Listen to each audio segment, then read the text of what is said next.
Welcome to the InsideCarolina.com postgame podcast. That means I've got Dewey Burke. I'm host Tommy Ashley. We're sponsored by Johnny T-Shirt and JohnnyT-Shirt.com. Dewey Burke comes in. Again, I'm Tommy Ashley. It's the postgame podcast. Carolina gets back on the winning track, 70-50 over Appalachian State in the Smith Center. Dewey, after Carolina's performance this weekend, I wasn't really sure what to expect coming into this game. I know what I wanted to see. But what did you expect, and then what did you see just overall looking at this one? I don't think anybody ever was concerned about whether or not we would get the win. It was what kind of energy would we come out with? Would any of the lingering effects from Kentucky be there? Yeah, look, I thought this was a decent performance. Nothing overly ecstatic about my feelings as it relates to the game. We did a couple of things that RJ played well. He pushed the pace more than I think we have. Early in the season, he was really actively trying to get in transition, which I thought led to a lot of good buckets, but also got them in foul trouble. Obviously, it was great to see Kerwin hit a couple shots and get some minutes. Armando was solid. He's playing well, and he's playing consistent like a junior should. But we still turned the ball over too much. We shot the ball poorly from the free throw line. And some of the turnovers are frustrating. I think we had at least 3, if not 4 turnovers just on pick and roll passes where we just threw the ball to the other team. So look, it wasn't anything to be really excited about, but they did do some things that, showed you that they weren't hungover from Kentucky. But look, they're going to go home, get a break, and it's going to be about what team shows up really, once the ACC starts. That's what matters, not this game. Yeah, I think, and we've talked about it before, I think going home for break with a win is a good thing. I don't know, to your point, I don't know if this really offsets what happened against Kentucky, No. but at least to have positive vibes or positive thoughts in your head, is that a big deal going into a Christmas break? I guess they're off for 8 days maybe until they play Virginia Tech. Yeah, so if it's anything like what Coach Williams used to do with us, some guys, if they're within driving distance, perhaps went home tonight, and then the balance of guys that need to fly would likely be flying out tomorrow. And my guess is they'll probably have practice, the early evening on the 26th. So that's a real break. You'll get home and just detach a little bit. All of their friends and people they see at home are going to be talking to them about how they played against Kentucky. That's the nature of the beast, right? Nobody's going to be saying, hey, great win against App State. Nobody's saying that, right? Everybody's going to be saying, man, I saw that Kentucky game in Vegas. So they're going to hear that. So yes, you'd like to roll into the holidays off a win, and they are having that. But I talked with you guys on the radio show what it was like in 2006 when we flew out to LA and got our butts kicked by USC and then rolled into Christmas break and how bad that felt. My sense is that it's more those feelings than, as I said, nobody's coming to him and like, hey, great win against App State. That's not what we're about. So I think they're going to deal with a little bit of negative noise, and probably rightfully so. You get blown out by 30, you probably have earned that in some respect. But they get a chance to get away, rest their legs, and hopefully get mentally ready for, even though it's not the typical ACC, it's still certainly a very competitive conference. And they play like they played against Tennessee or Kentucky. It's going to be a long conference season. Yeah, everybody talks about how the ACC is down and maybe historically bad. I saw somebody say, doesn't matter, it's relative. And if Carolina doesn't get, you're right. If they play like they did against Kentucky and Tennessee, I don't care how bad the ACC is, Carolina's going to be in the middle or the bottom of the barrel. But we'll see. Carolina, of course, gets the win tonight, 70-50. I agree with you. Baycott's playing well. Is there anything that you see in Baycott's game that he really needs to improve? I feel like he picks up some cheap fouls way too often still, but overall his play this year. I think he's just more consistent. His effort level is more consistent. He was a player that it's funny you said what you said, that was prone to picking up ticky-tack fouls when he would get frustrated. He still seems to do it now and again, but by and large, he's just more consistent. His rim running is more aggressive and consistent, and so he's getting those pick and roll buckets. He's got a couple of buckets in transition. He's actively pursuing rebounds outside of his area, which is obviously a key to the Carolina way that we try to dominate on the offensive glass. He's shown the ability to make that 15, 17 footer and was the one bright spot really against Kentucky. So just consistency, but again, you should be as a junior that started most of your career. And so he's doing what he should be doing. At least so far, save a couple of the Power 5 matchups, he's going to have a size advantage, and he's a true post player, true banger. And he's played solid. Now let's see what he can keep those numbers, keep that aggression, and keep the performance level against Power 5 teams night in and night out. That's the real measuring stick of if you really got better. And that's what we're going to see. So I think he has. I think his conditioning is also better. And because Brady and Dawson are perimeter focused bigs, he's our only option in the post. So he's got to stay out of foul trouble, and we've got to be committed to going to him. And the last several games we have been. How difficult is it to coach out of a player picking up the cheap fouls? You've said it, I've said it. You can get back 2 points. You can't get back a foul. And if he's off the floor, Carolina's in trouble against most every team they'll see from here on out. So how difficult is it for a player to change his ways that once picked up the tic-tac fouls to get out of that, realizing how important he is? Yeah, I think it's film. I think that's probably your best bet, is sitting down with him and saying, hey, look, when you do this, I have to take you off the floor, and you don't want to come off the floor. I don't want to take you off the floor. So stop doing this, right? I mean, I think really it is that simple. And when you show a player clips of unnecessary fouls or frustration fouls, it's hard for them to feel or notice it in the moment, in the heat of the game with adrenaline and everything. But if you step back and say, hey, come watch film with me for 20 minutes for practice, and show him, he might say, well, yeah, I see what you mean, right? I see where they doubled me in the post there. I tried to make a kick out pass. They tipped it. I turned it over, and then I reached and got a silly foul. And whether it's an assistant or whether it's Hubert, then you can say to him, we can't afford for you to pick up a foul like that. If you get a foul trying to take a charge, I can live with it. You get a foul trying to block a shot with an aggressive play coming off your man, and they call a foul. Okay, but we can't have you getting a silly reach or a silly over the back when you clearly don't have position. Those are the things that perhaps you show him on tape, and he can see it when it's not in the moment. And then again, it just that comes along with mental maturity, which he has shown. Yeah, I think he's definitely Carolina's best player. I think there's some debate whether he's the most important player. We probably could have it, but he's played well. One name you mentioned, and one name that certainly played better than he has in a while and got more opportunities, was Kerwin Walton. A lot of people think Carolina has to have Kerwin Walton for them to be successful this year. Where do you put that in this team's success or failure in this ACC? How important is Kerwin's play? Yeah, look, I'm going to say this. I'm not trying to start something, a rumor or anything. I just feel like something was wrong with him, perhaps over the last 3-4 weeks, because it's very puzzling that he would go from playing a bunch of minutes and everything he did last year to playing almost none to now playing 16 minutes. And so maybe that's something we find out. Maybe it isn't. I don't know anything. I haven't heard anything. Just take my words for the way I'm saying them. I just feel like maybe there was something going on. And for him to be in that big of a slump or go through games where he didn't even attempt a field goal. So that's the first part of my answer. Secondly, we are shooting the ball much better this year than we have over the past couple of years as a team.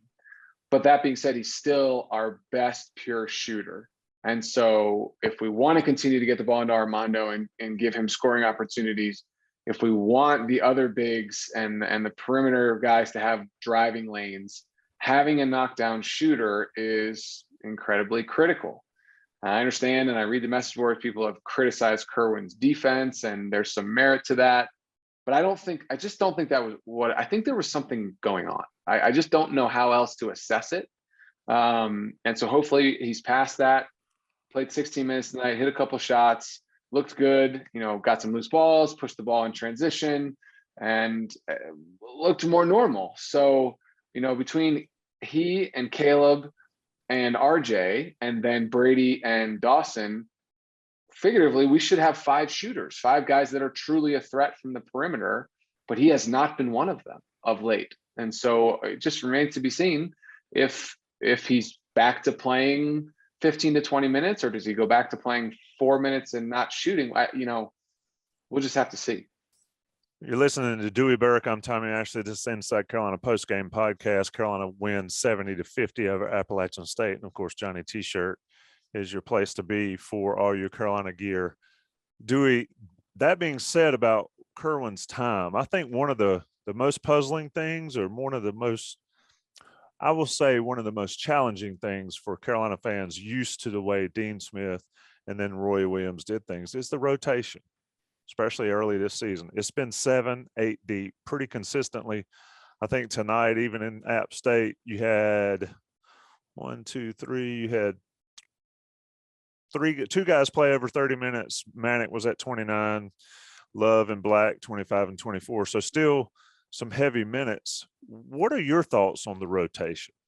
This has been the biggest thing that's been all over the message boards and all over Carolina fandom, is the difference. I think it's just different. I don't necessarily know if it's bad, but I'd like your thoughts. Yeah, we don't know. I mean, is it a fair statement that several times throughout the course of Coach Williams' career, that people complained about him playing too many people? We played 11 guys, 12 guys, and there was a problem with that. And so it's kind of damned if you do. There's a little bit of that here. The argument being made is, hey, we're not playing that great. Try some other stuff. Play these 2 freshmen. Why isn't Kerwin playing? Why did we get Justin McCoy if he's not going to play?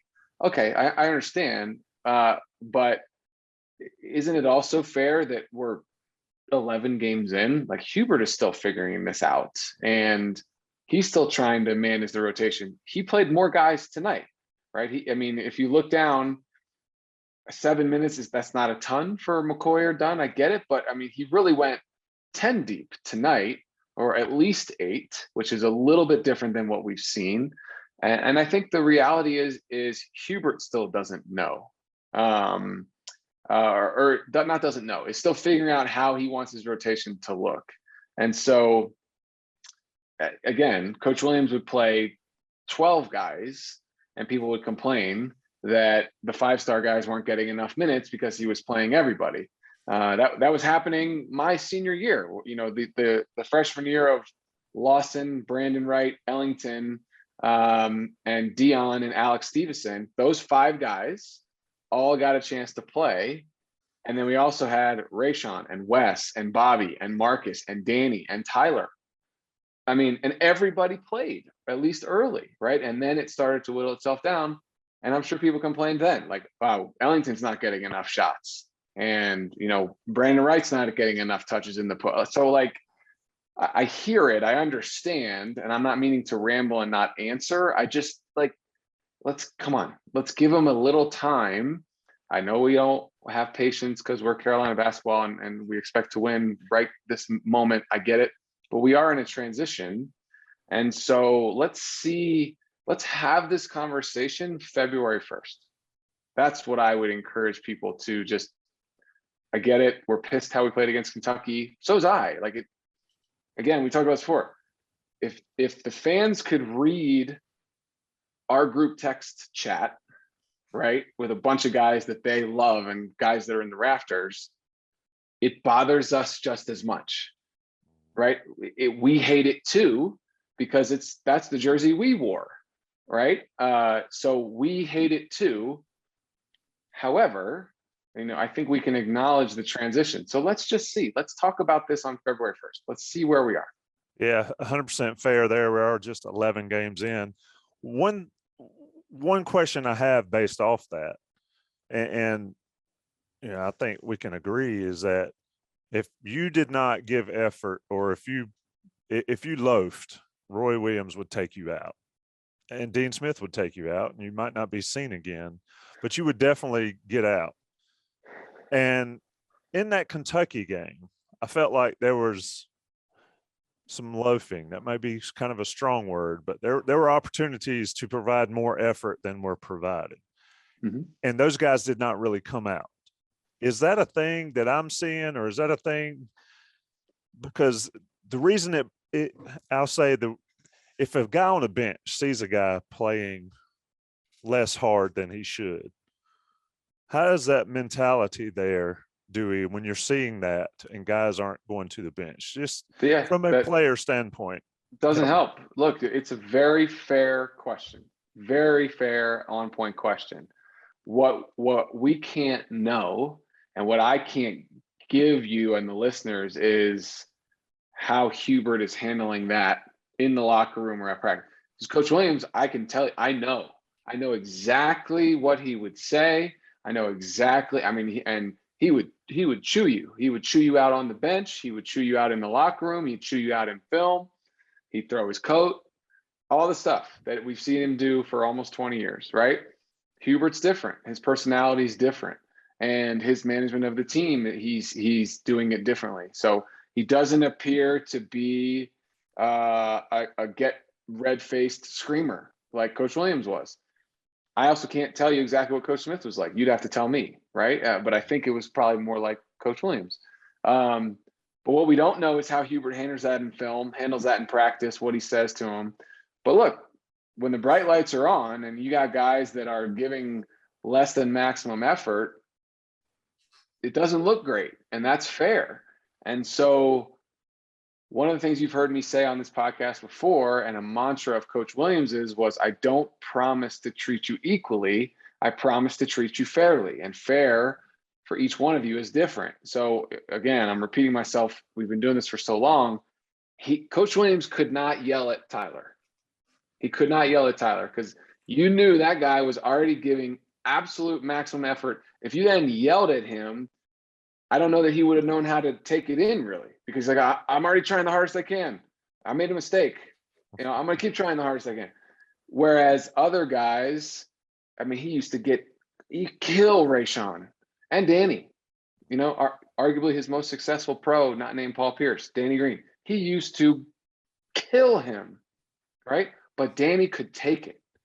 He responded to it. And so what I don't know are some of the guys that we're referring to that didn't give great effort, maybe Hubert can't yell at those guys. I don't know. Or maybe he just doesn't yell. Maybe there's a good cop, bad cop where one of the assistants does that. Like Coach Rob used to do also. Coach Holliday was the good cop. Coach Rob was the bad cop. Everybody hated Coach Rob in practice. Everybody loved Coach Holliday. That's the way it was. There was strategic decision-making by Coach Williams behind that. And so those are the things we just don't know yet. We have to figure them out and learn and watch. 11 games. There's no excuse for poor effort in any game, let alone against Kentucky. If Coach Williams was coaching, it would have been 5 in, 5 out. He'd have done it, right? We saw him do it. Hubert's different. We have to see how he's going to manage these things. Yeah, that's fair as well. It is funny to me, the way this one and done and the transfer thing, and you don't have guys for 3 and 4 years anymore. It's hard to know what guys can take. Like you said, he didn't start out blistering Danny. You have to learn that Danny can take that. And you got to learn that somebody like Hansbrough, there's no need and all that. And I just don't think in this era it's as easy to learn these guys. And you think when Coach Williams started figuring out that he could get on Danny and Danny respond, that he ever in his wildest dreams thought, oh, if I ride him too hard, Danny might leave. He might transfer somewhere. He never thought it. That never happened. That never entered his mind, right? Not only because if Danny left, he would have had to sit out a year, but it just wasn't a thing, right? It just that just wasn't something a coach worried about, right? Absolutely. And now, to your point, like it has to be somewhere in the back of Coach Davis's mind, like if I rip so-and-so, so hard.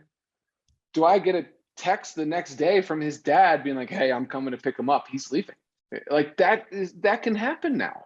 And so I don't know. The game changed. The profession changed is the better statement. The profession changed. And so we're watching someone try to figure it out right in front of our eyes. Yeah, and it's on full display for everybody, and you add in social media and all that. I always like the Frank Martin comment, and he's obviously got his issues as well, but he says the kids haven't changed. The parents are the ones that have changed over the years. And I tend to agree that, being a parent myself, and you're getting there, you will know soon enough. Yeah. And the profession, right, Tommy? Right. The Because profession of being a to coach manage changed. it. Yeah. It's more management now than it is coaching and teaching. Well, there's a line in there somewhere. You have to psychologist and all that kind of stuff these days. Let's look at going forward. So it's a wait and see as far as how Hubert's going to be. I don't think it's fair to say 11 games in, like you say, this is how it's going to be. So we'll check back in on February 1st or thereabouts and see where we're at. But let me get your biggest surprise thus far for this team. 11 games in, 8-3, 9-3, whatever they are. What has surprised you the most so far this season? I think typically when someone asks you that question, it's what's the most positive surprise you have had? I think the biggest surprise is Kerwin for me. I think we thought after the way he finished last year that he was going to be a starter and he was going to be a flamethrower. And even though he was a scouted, it would be a known quantity, let's say, because he had shot the ball well enough the prior year, I still think, I really felt like he was going to be, double figure scorer, shooting the lights out, playing a ton of minutes, and that just hasn't happened. I maintain what I said earlier, that I just feel like something wasn't right, maybe personally, family, injury, I don't know. But that to me has been the biggest surprise. What about disappointment? I will say, watching this team, the biggest disappointment to me would be to see the lack of focus and energy and effort. I know some people say energy and effort are different, but everybody knows what I'm talking about when I say that. Sure. The Tennessee and the Kentucky games are unacceptable. Right. You can agree. You would agree with that. And the biggest disappointment is that we have effort and focus questions going into a game, right? I think we thought after Tennessee, then they ran off a string and played solid. They were building.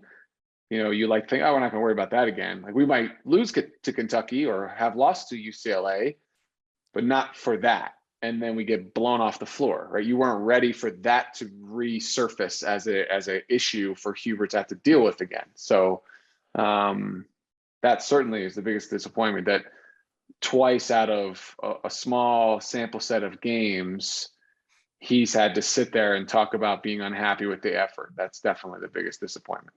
Yeah. Is it logical and rational for people that never played the game to wonder why it's so difficult for athletes to get up for every game? Is that a fair question? It's a great question. I do think it's both. I think, yes, from the standpoint of, if you have never played or never did it, or you did play but at a different level, you see this Carolina basketball and you're like, God, you're so lucky. You get to do that. You get to wear that jersey. How could you ever give less than maximum effort? And I understand that. I understand why people say that. At the same time, you have no idea what it's like to be a Carolina basketball player. It's mostly the greatest thing you can get to do. But and I can't even speak to it because I didn't have this. The guys that are playing the heavy minutes, that have the reputation, that have the McDonald's ranking, and the amount of pressure those guys feel to play well enough to represent the jersey, and then hopefully play well enough to be a pro at 18 or 19, has to be a really heavy weight. And it wasn't that long ago, all the guys I played with that end up going pro, they didn't deal with this. We did not deal with it.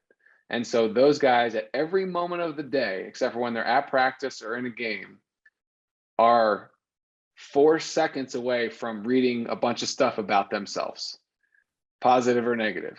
And we don't understand what that's like psychologically. And so that's why I say it's both things. I get it. It's very logical to say, how could those guys wear that jersey? They're disrespecting Coach Smith. They're disrespecting Coach Williams and all the guys that came. Okay. You also have no idea what it's like. You have no idea.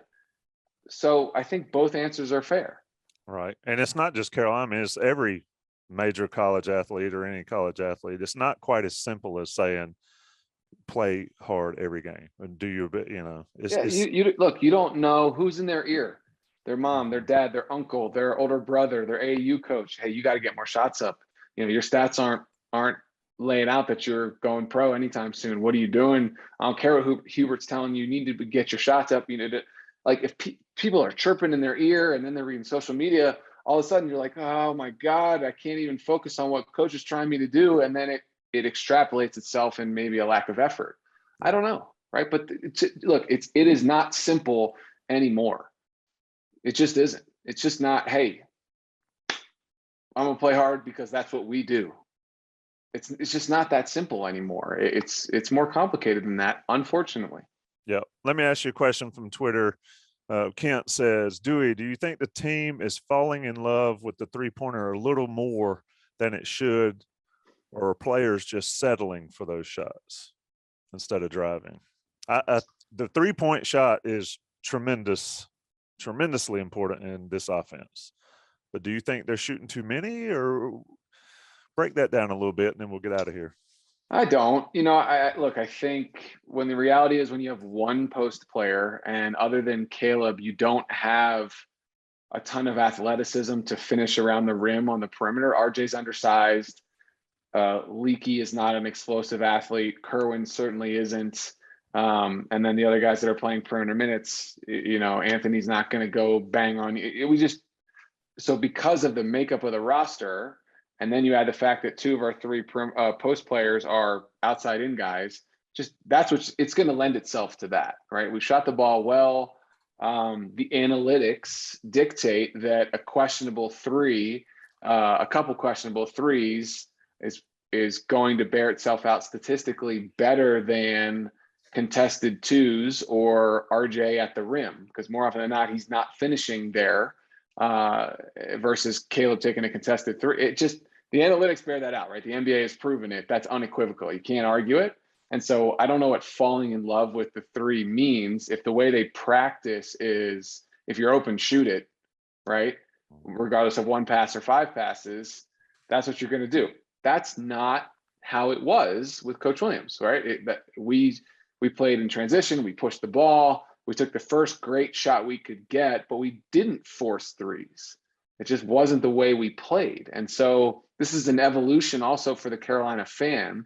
If you guys don't watch a lot of NBA, I can see why the question makes sense. But watch an NBA game, right? Right, wrong, or indifferent. That's where basketball is. That's the future.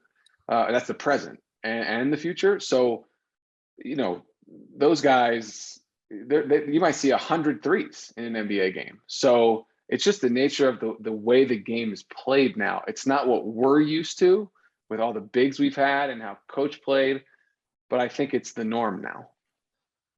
I agree. Very different game than even Carolina played last year and in past years.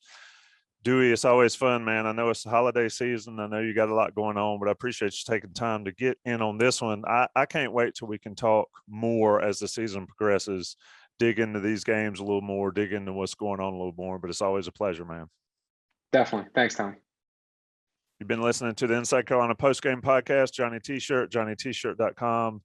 Sponsors, you need to support them, look after them. They look after us. We'll talk soon.